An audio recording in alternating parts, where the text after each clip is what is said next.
Karibu tena kwenye MK Story TV.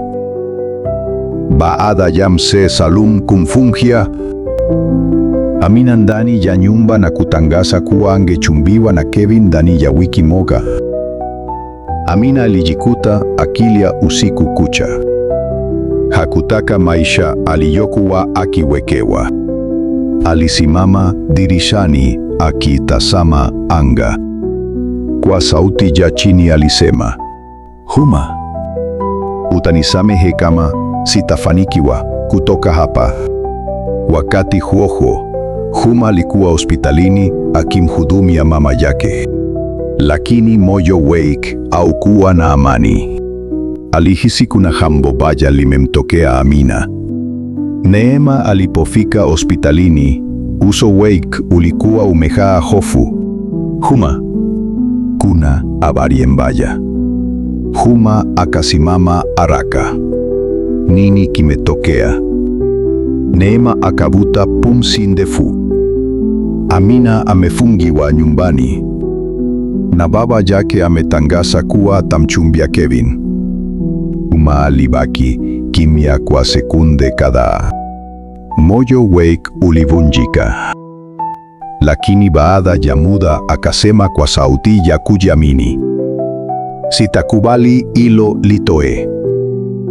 Usiku huu Kevin alienda nyumbani kwa Mzee Salum. Alikuwa amebeba maua na pete ya gharama kubwa. Mzee Salum akatabasamu. "Karibu mwanangu."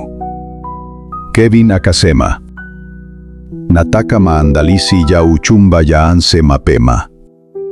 Lakini Amina alipowaona, alisimama na kusema kwa sauti thabiti, "Siwezi kuolewa na mtu nisiyempenda." Ukumbi ukatulia. Kevin akamwangalia kwa hasira, lakini akajifanya kutabasamu. Amina akatikisa kichwa. "Kamwe." Jioni ilipoingia, Neema alipanga njia ya kumfikishia Amina ujumbe wa siri kutoka kwa Juma.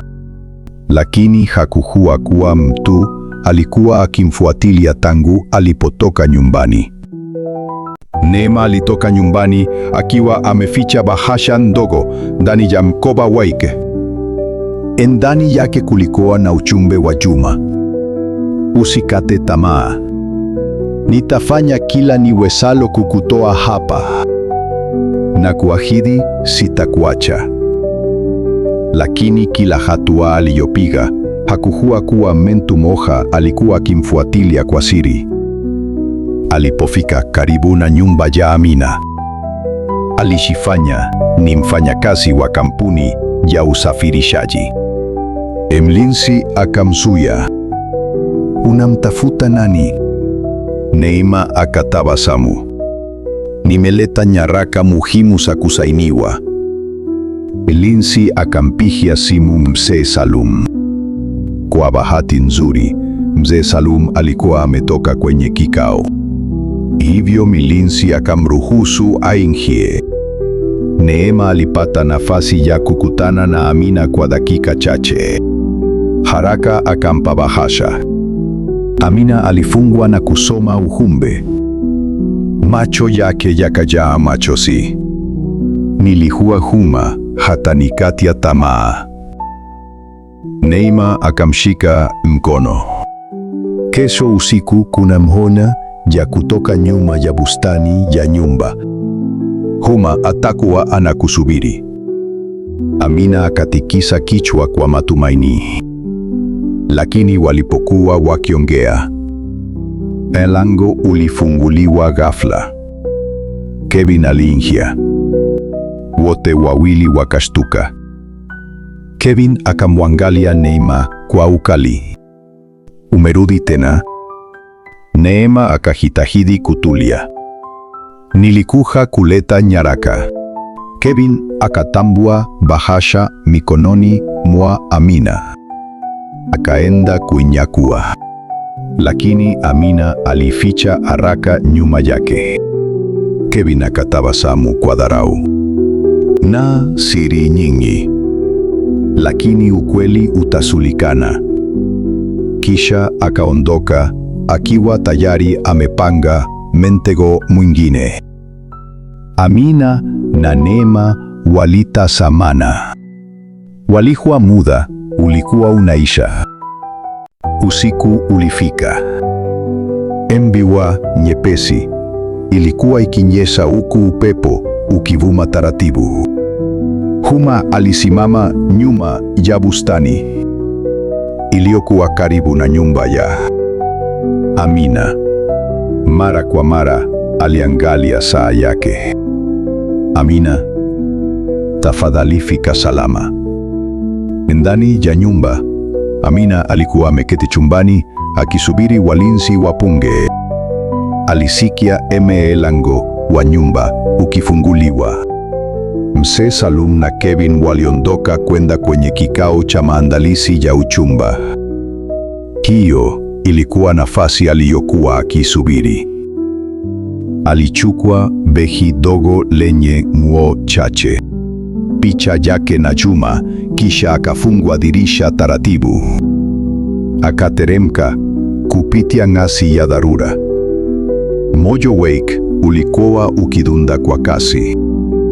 Alipotaka kuvuka bustani, sauti ikasikika nyuma yake. Amina, unakwenda wapi? Aligeuka kwa hofu. Alikuwa ni mlinzi wa nyumbani. Amina akabaki kimya kwa sekunde chache.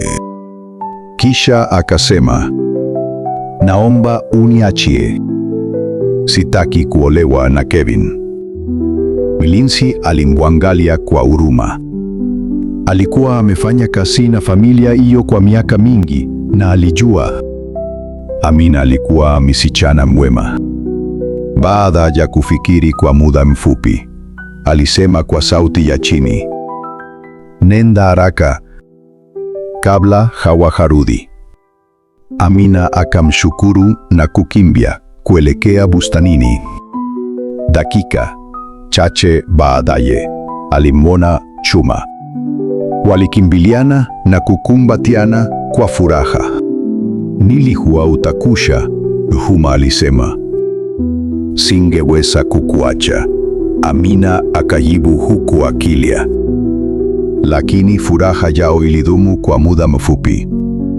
Mwanga wa taa za gari ulionekana ukielekea walipokuwa. Kevin alikuwa amerudi mapema kuliko walivyotarajia. Aliposhuka garini na kuwaona wawili hao pamoja, uso wake ulijaa hasira. Leo amtanitoroka. Juma akasimama mbele ya Amina tayari kumlinda.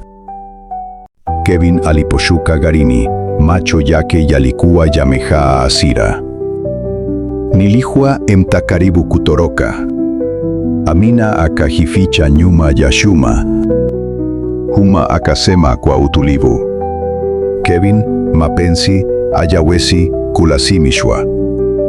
Kevin akacheka kwa dharau. Mapenzi? Wewe huna hata uwezo wa kumtunza. Juma hakujibu.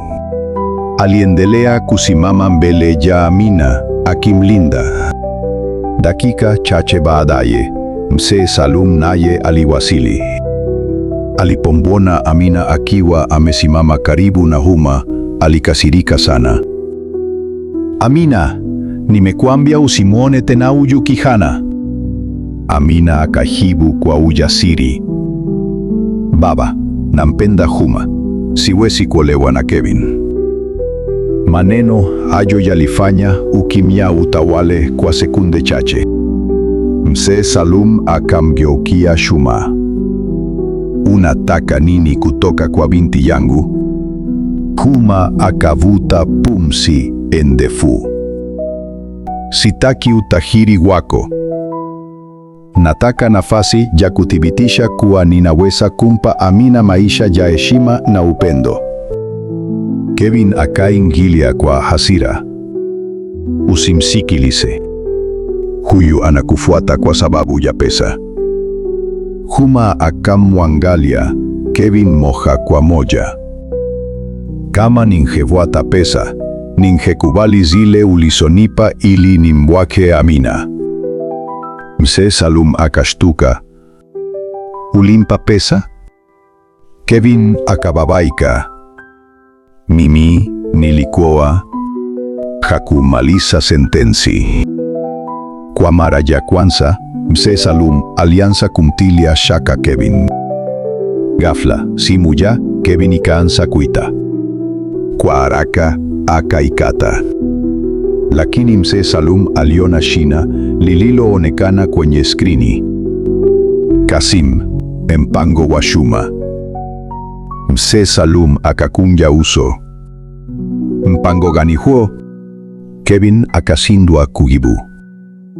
Huma na Amina wakatazamana. Walihisi ukweli ulikuwa unaanza kujitokeza. Kevin akaona hali imebadilika. Akaingia garini na kuondoka kwa kasi, akiwa ameapa kwamba hatawacha washinde.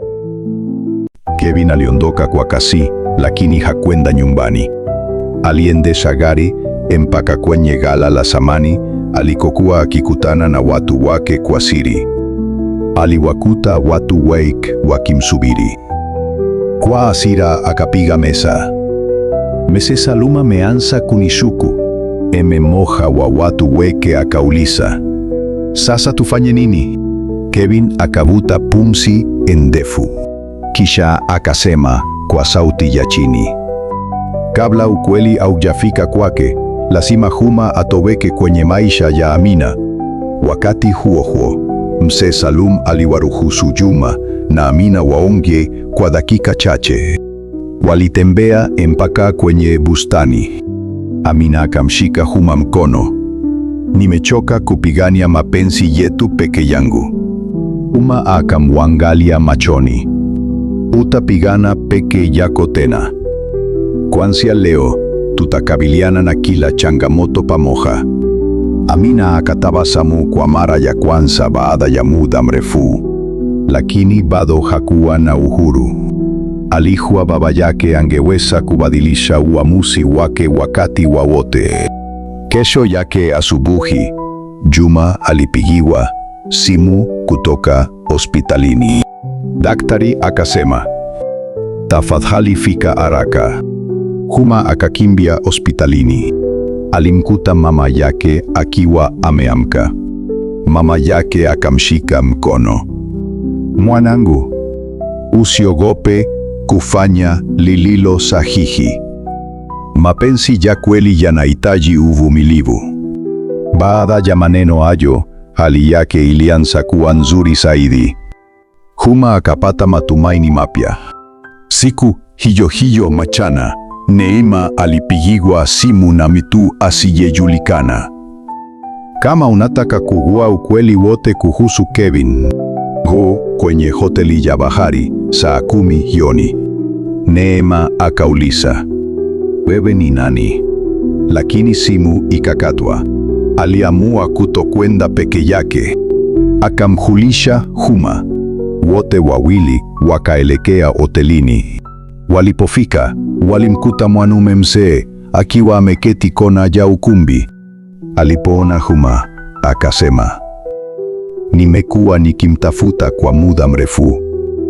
Huma akashangaa. Unanijua? Mzee huyo akatoa bahasha kubwa mezani. Ndani yake kulikuwa na nyaraka na picha. Kevin si mtu unayemjua. Ana siri kubwa ambayo hata Mzee Salum haijui. Huma akaanza kusifungwa taratibu. Lakini kabla hajasoma, taa zote za hoteli zilizimika ghafla. Ukumbi ukawa na giza totoro. Baada ya sekunde chache, taa ziliporudi. Yule mzee alikuwa ametoweka, na bahasha aliyokuwa ameleta haikuwepo tena. Shuma na Neema wakatazamana kwa mshangao. Hakuna aliyeelewa kilichokuwa kimetokea, lakini kitu kimoja kilikuwa wazi. Kulikuwa na mtu mwingine aliyekuwa akicheza mchezo mkubwa zaidi kuliko Kevin. Mwisho wa part. 7. Usisahau subscribe channel hii kwa stori zaidi.